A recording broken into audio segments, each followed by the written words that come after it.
Well, hello. My name is Charles Richard, and this channel is all about uh, gear, and I'm going to try to focus my channel this year mostly on analog. I think it's going to be a lot of fun, specifically and more so because yes, I'm an older person and I lived through this.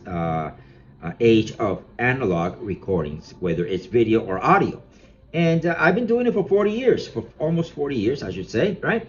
And I happen to have picked something very unique, very awesome, and something that I love because you can't really compare the look nor the sound of what you get from something that is analog.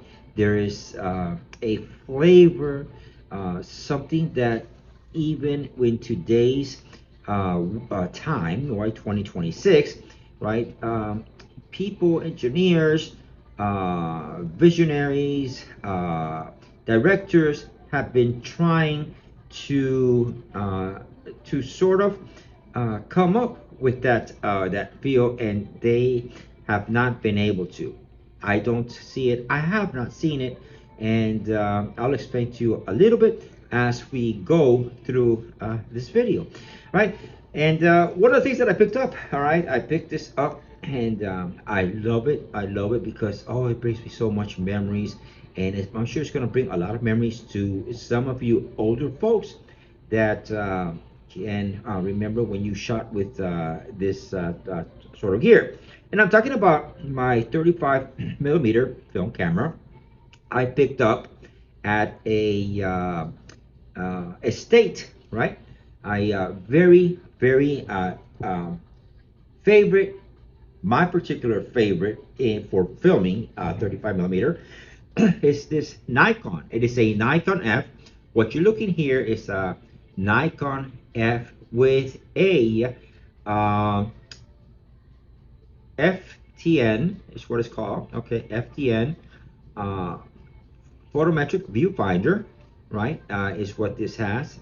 Very rare because the FTN viewfinder has the ability to measure light. Is the only one that was made for this camera that had that ability to measure light. There was one previous that sort of worked, but not as good as the later one, which is the FTN.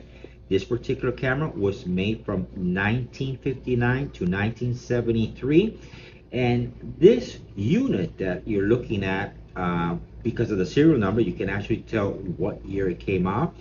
This unit came out in the late 72s, just about when they were going to finish the production and start with the F2 model. Yeah, okay, so that's what you got. Now, besides that, you're looking at, I've got it mounted with a flash, the Nikon Speedlight, the SB22. That's what this is. It's a manual, very nicely. The camera weighs a lot, okay? It is a solid built camera. And I've got it paired with a 50 millimeter 1.4, and I picked that together with this 135.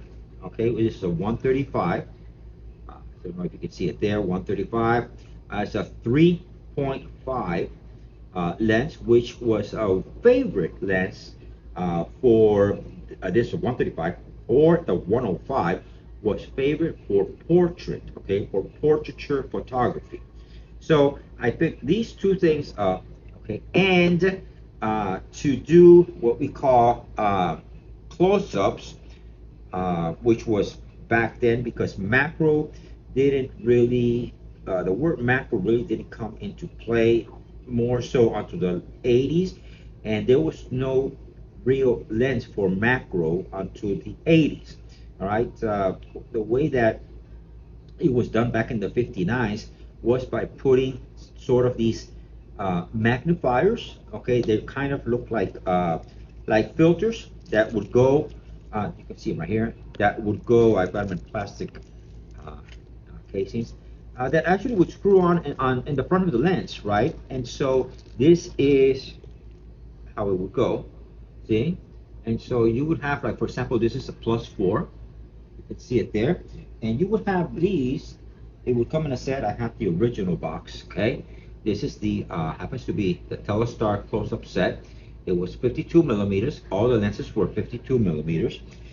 And you would put these in front of the lens. You would screw them on in front of the lens, and depending on your magnitude of your filter, depends on what or how much closer or how much magnification you would get from the lens.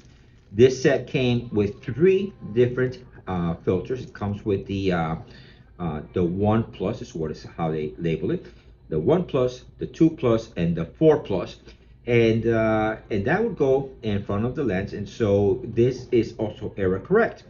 The other way that you could do the close-ups was with the bellows, and that was also a very favorite to do macro photography, or what was called back then close-up photography.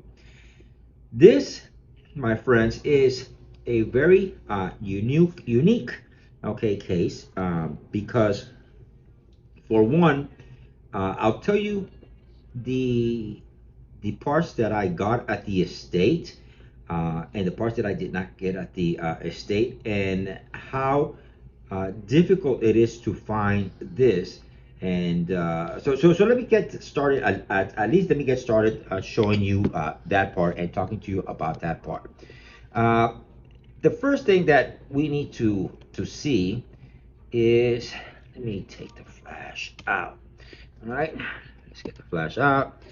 I put it here on the side, and let me get this piece out. All right, let's talk about the camera for a second, okay? This is the Nikon F series camera. It came with 4 different types of viewfinders.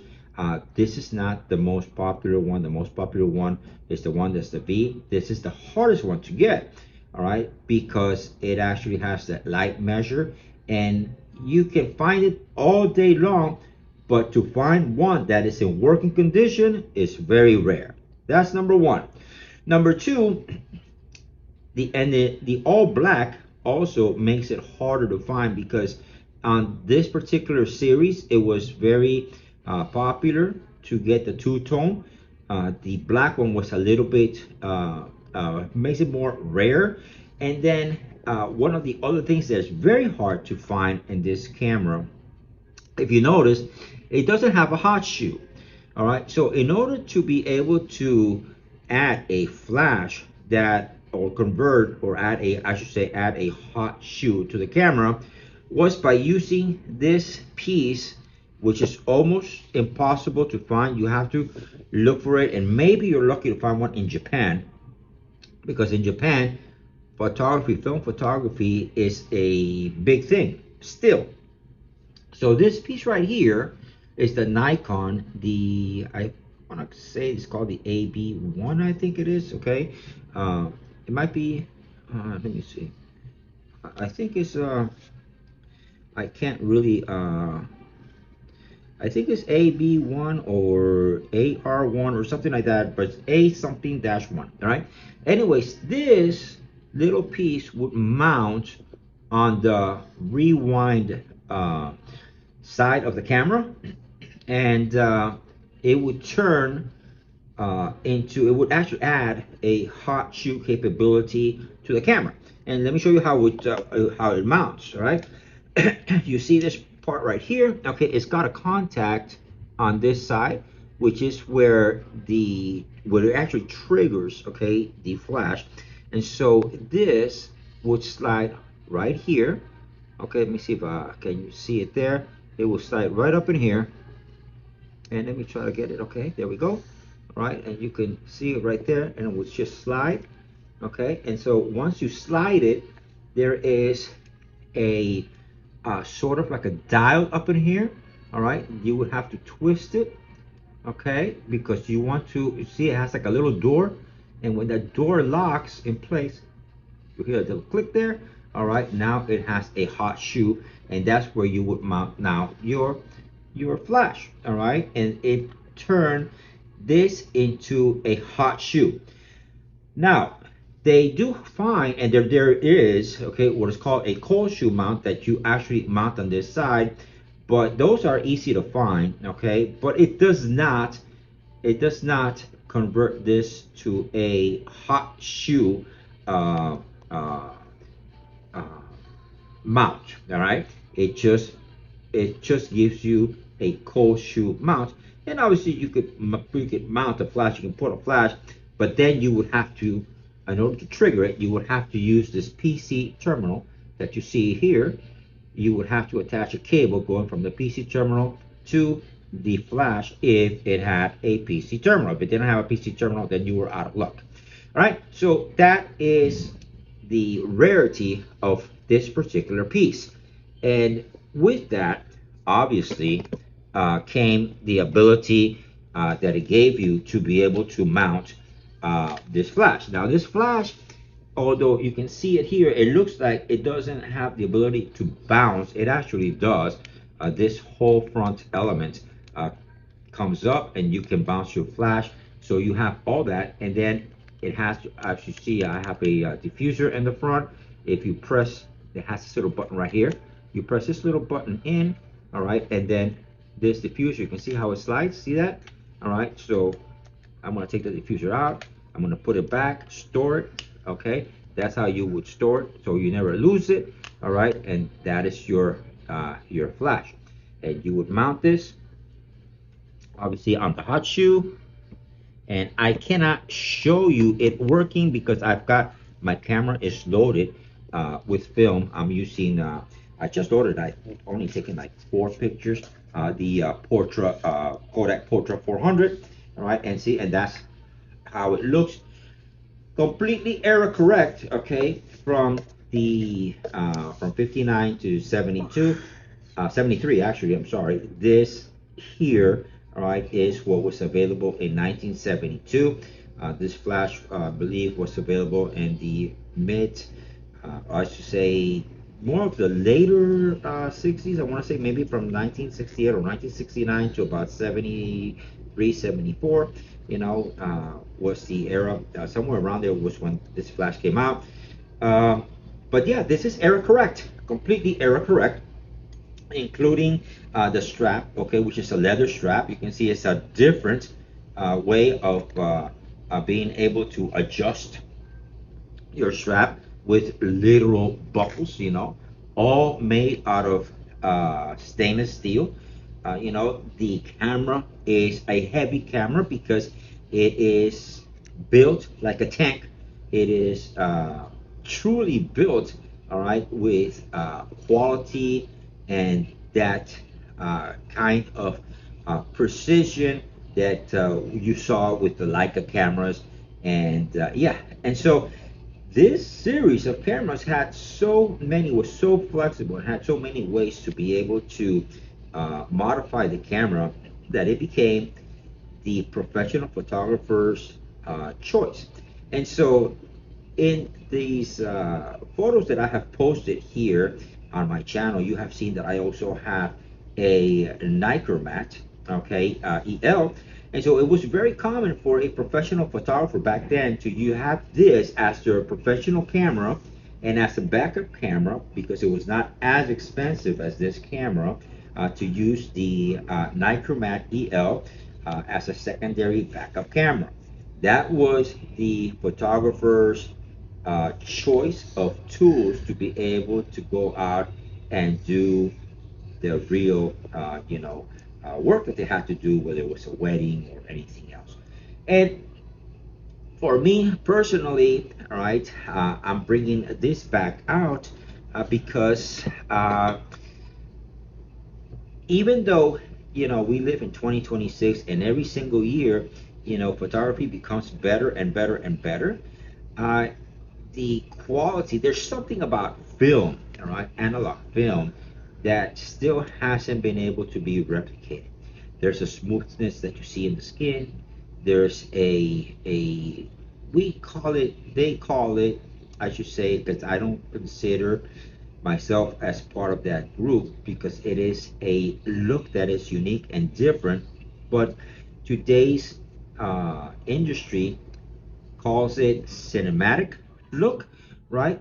But there's too much to be able to, or how can I best explain it? I think it's too much, right, to be able to characterize what true cinematic is. A lot of people talk about what cinematic is, and every time that I hear what their definition of cinematic is, they only give you part of the character that is what creates cinematic look. They don't give you the whole spectrum. I think it is just one of those things that there's not enough words to be able to describe it, all right, properly, all right, but you have to look at it side by side to digital. And when you see side by side, cinematic on one side, and I'm sorry, analog, okay, on one side, which is a true film stock, all right, to digitize, right, on the other side, you can tell the difference. But when you try to describe it with words, I don't think there's really a true way to be able to describe it. You just have to look at it. And for me, I love that look. All right. For me, I love the uh, not going out and taking a brand new Sony camera and going out and shoot and have the camera figure everything out for you.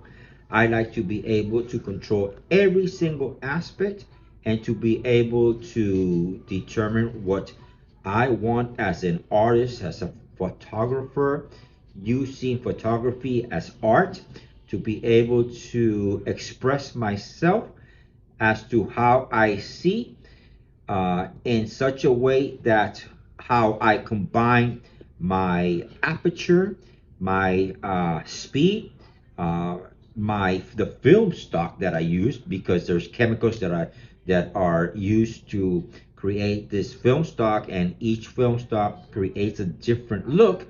That whole combination, okay, and the lenses also, and all of that combination, right? And the ability to take every single thing and be able to control it until you perfect it, I think that for me is what I find the most joy. I don't find joy, all right, just going out and shooting and, oh yeah, it looks nice. And I don't really find that joy. I find more joy in doing that thinking, what I'm saying, that comes, behind the scene, that mathematical equation that you say, well, okay, how far is my subject, because this flash can only shoot up to 9 feet if I have it in this, in this aperture with this mode, and all of that, okay, is what makes photography, film photography, just so much better. All right, it's just so much grace, and so much. It's just I can't explain it. Okay, but yes. So this is my new toy, guys. Okay, this is my new toy. I am very uh, happy. Okay, aesthetic, proud that I'm able to have the opportunity to have something that is original, that is not only is it error correct, but that I can also take and sort of bring back, okay, what was done back in 1959 through 1972 with this camera. And on my next video, I'm hoping to finish this film. I've only shot 4 actual photos with this, but in this video, I'm hoping to bring back this joy of photography, right? So that you can, with me, okay, come to enjoy the beauty, okay, of all of this, all right, and where I could just come in and focus, you know, to the best of my ability, and then just come in and take that beautiful snap and bring you how in this photo you're gonna love what I used to film myself and bring you this joy, okay, to you guys. So anyways, until the next time, tell me what you think about this setup, and if you want to continue to see how I do things and see how macro was done back then and how to bring these different colors and different way of developing the films and all this kind of stuff, subscribe to my channel, all right, because I've got a lot of stuff that I'm gonna be doing with this Nikon F, original Nikon F from back then, from models all the way to macro photography. All right, guys, until my next video, I hope you have a wonderful day. And yeah, hit me up, thumbs up, subscribe, and I'll see you in the next video. All right, bye-bye.